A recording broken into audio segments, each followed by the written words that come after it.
శ్రీమాత్రే నమః. ధర్మం అంటే ఏమిటి? అది కలియుగంలో కూడా పాటించాలా?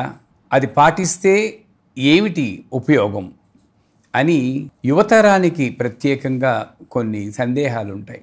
ధర్మము అనగానే మనకి పురాణాలు, ఆ దేవతలు, వాళ్ళకి సంబంధించిన ధర్మమే అదే గుర్తొస్తుంది. ధర్మ విభజిత అని లలితా సహస్రనామంలో చెప్పబడుతుంది. ఈ ధర్మము ఆ ఒక్క ధర్మం కాదు. సృష్టిలో చూస్తే ప్రతి జీవరాశికి ఒక ధర్మం ఉంటుంది. ముందు ఆ ధర్మాన్ని పాటించాలి.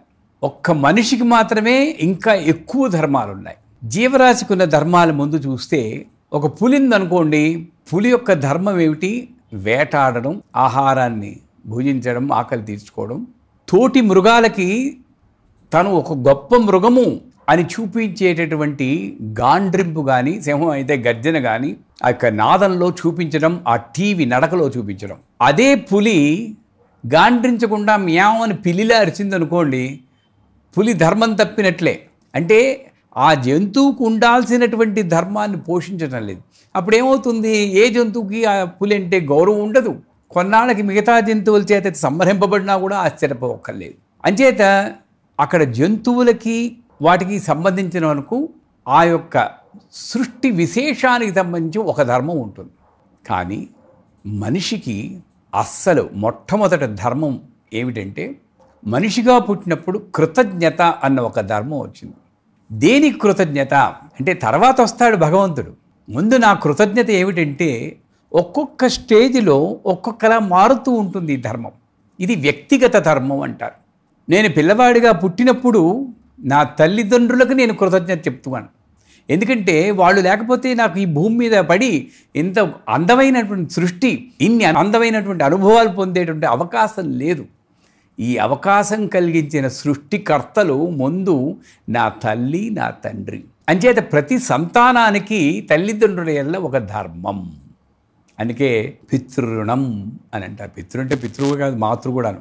తల్లిదండ్రులైన ధర్మం. వాళ్ళ మాటకి జవదాటకపోవడం. అందుకే తల్లిదండ్రులకు నమస్కరించేటప్పుడు ఇలా నమస్కారం చేయమంటారు, నోటికి ఎదురుగా చేయి పెట్టుకుని. దేవతకి నమస్కారం పెట్టినప్పుడు ఇలాగా, శివుడికిను ఈశ్వరుడికిను. అంటే సర్వమును పాలించేది నువ్వు, నేను శరణాగతి పొందుతున్నాను. గురువుకి నమస్కారం చెప్పినప్పుడు ఇక్కడ పెట్టడంలో తల్లిదండ్రులకి నువ్వు చెప్పిన మాట నేను జవదాటను అన్న ఒక్క గౌరవం నేను చూపిస్తున్నా. ఇది సంతానంగా నేనున్నటువంటి ధర్మం అయిపోయింది. విద్యార్థిగా నా ధర్మం ఏమిటి? మళ్ళీ నా చదువు చెప్పేటటువంటి గురువుని దైవంగా భావించు. అందుకే మాతృదేవోభవ, పితృదేవోభవ, ఆచార్యదేవోభవ అనే అక్కడ వచ్చింది. దైవం అంటే, దైవము అన్న పదం ఏమిటి? నాకు కనబడేటటువంటి వ్యక్తి ఎటువంటి వాడైనా సరే దైవం ఆ రూపంలో వచ్చి నాకు చెప్తుంది. నా అదృష్ట ప్రకారం ఆ యొక్క గురువు నాకు దొరుకుతాడు.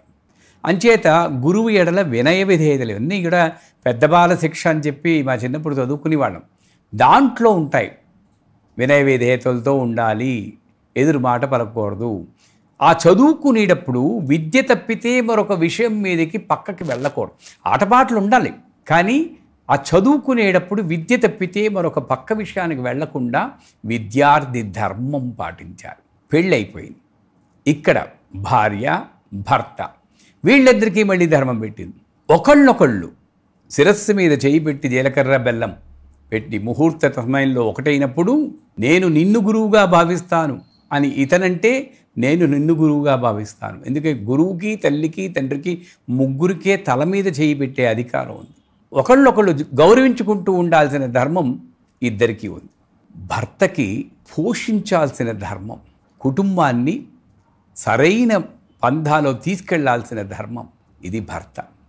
భార్య పత్ని మనోరమాం దేహి మనోవృత్తానుసారిణీం, భర్తకి చేదోడు వాదోడుగా అనుగుణంగా వెళ్ళాల్సిన ధర్మం భార్యకి. ఇవన్నీ ఇప్పుడు చెప్తుంటే ఏదో వింతగా ఉంటుంది మీకు. బట్ ధర్మం అంటే ఏమిటి? It's a human nature.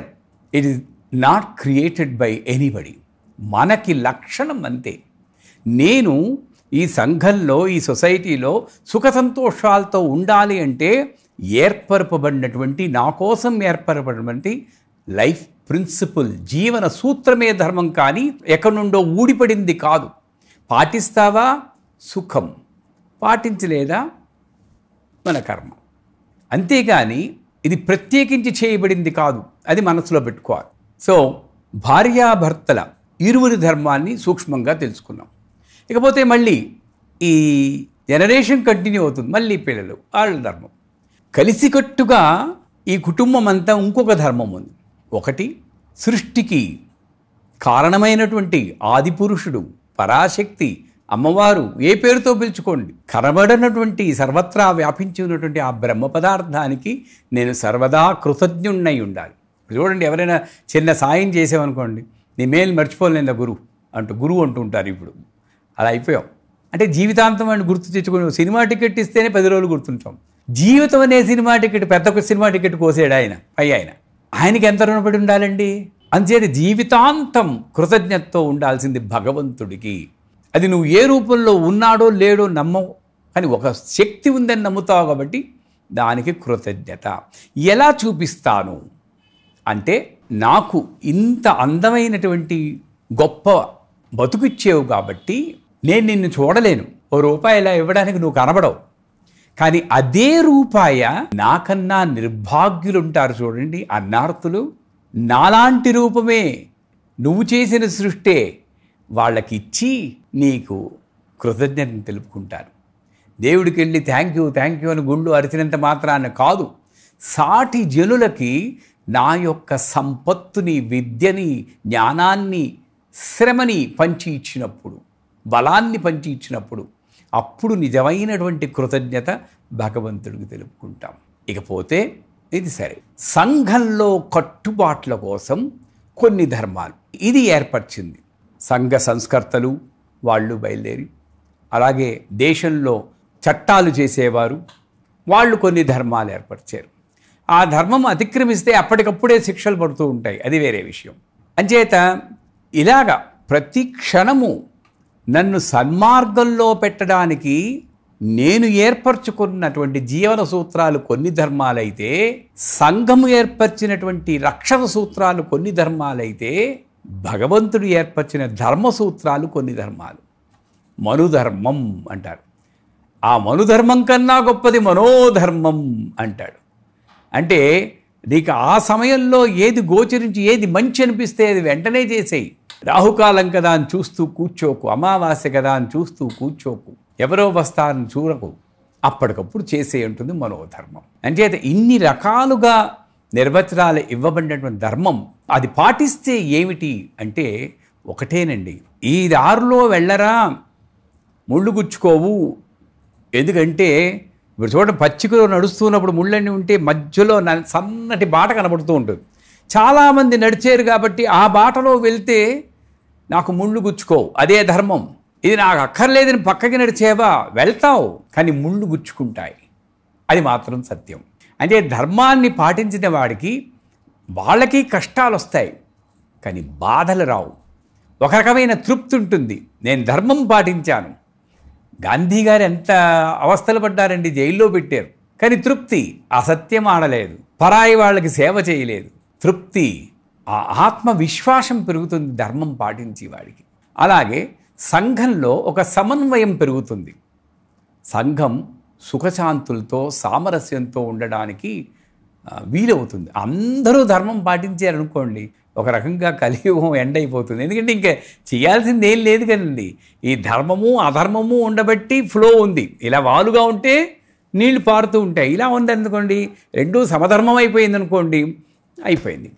అంచేత ధర్మం అన్నది ప్రతి జీవికి, ప్రతి దేశానికి, ఆ ప్రజలకు సుఖ సంతోషాలతో జీవితం గడపడానికి ఏర్పరపబడినటువంటి జీవన సూత్రాలే కానీ ఎక్కడి నుండో ఊడిపడ్డవి కావు. ఇవి పాటిస్తే సమన్వయం ఏర్పడి జీవితమంతా మనది, అందరిది కూడా సుఖమయంగా ఉంటుంది. శ్రీమాత్రే నమః.